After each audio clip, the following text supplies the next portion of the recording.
Bismillahirrahmanirrahim. Assalamualaikum Ustaz Al-Hidayat. Assalamualaikum. Izin bertanya.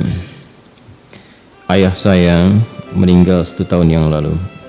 Innalillahi wa inna ilaihi raji'un. Semoga Allah memberikan penerimaan terbaik, ampunan, kemuliaan, dan menempatkan di tempat yang terbaik juga bagi para ayah-ayah lain atau hamba-hamba lain telah kembali kepada Allah dalam keimanan. Ketika masa iddah ibu saya ingin menikah lagi karena dilamar orang. Ibu saya tetap menikah setelah masa iddah selesai, 6 bulan setelah wafatnya ayah saya. Bagaimana sikap saya untuk berbakti kepada ibu meskipun kecewa dengan keputusannya? Terhadap ayah angkat, bagaimana sebaiknya saya bersikap? Kepada ibu itu ya sikapnya anak terhadap ibu. Ya, kecewa itu ya biasa, manusiawi. Quran juga menyeratkan itu, tapi jangan sampai kekecewaan itu melahirkan sikap-sikap yang kemudian bertentangan dengan nilai-nilai syariat, yang berpotensi menghadirkan kedurhakaan. Apalagi sama ibu, masalahnya bisa panjang ya, bukan hanya di dunia, itu bisa sampai alam kubur, bisa sampai ke akhirat. Contoh misalnya, ada nggak ayat di Quran kalau kita sedang kecewa nggak boleh ditumpahkan pada orang tua, khususnya ibu? Ada.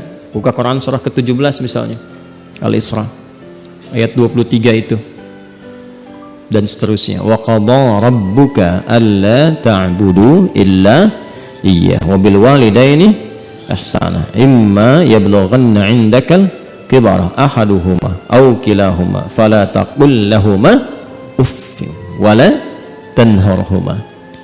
Ya, Allah sudah menetapkan hukum, dan kalau sudah menetapkan hukum nggak bisa ditawar,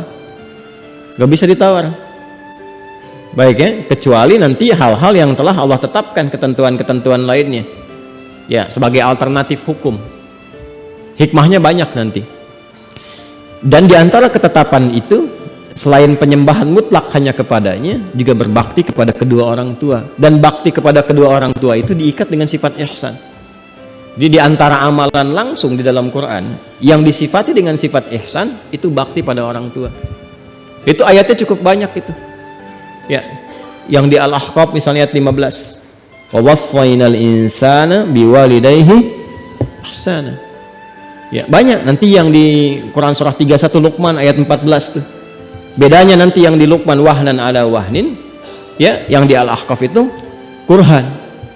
Dan itu nanti banyak itu, ya, banyak gambaran-gambarannya. Nah, saya ingin turunkan dulu. Bahkan kalau keduanya masih ada dan menjelang masa-masa sepuh, pasti akan ada itu indikasi dari Quran, akan ada sikap-sikap dari kedua orang tua itu. Mungkin Anda yang tidak sepakat ya, tapi jangan sampai menjadikan Anda itu kurang bakti, kata Quran. Kadang-kadang minta diingat lagi. Coba kalau kamu di posisi sedang dirawat, jangan sudah lahir deh, sebelum lahir aja, kata Quran itu ya. Misal di Quran surah ke-31 ayat 14, wa wassaynal insana biwalidayhi baik hamalathu ummuhu wahnan ala wahnin. Itu yang di Luqman.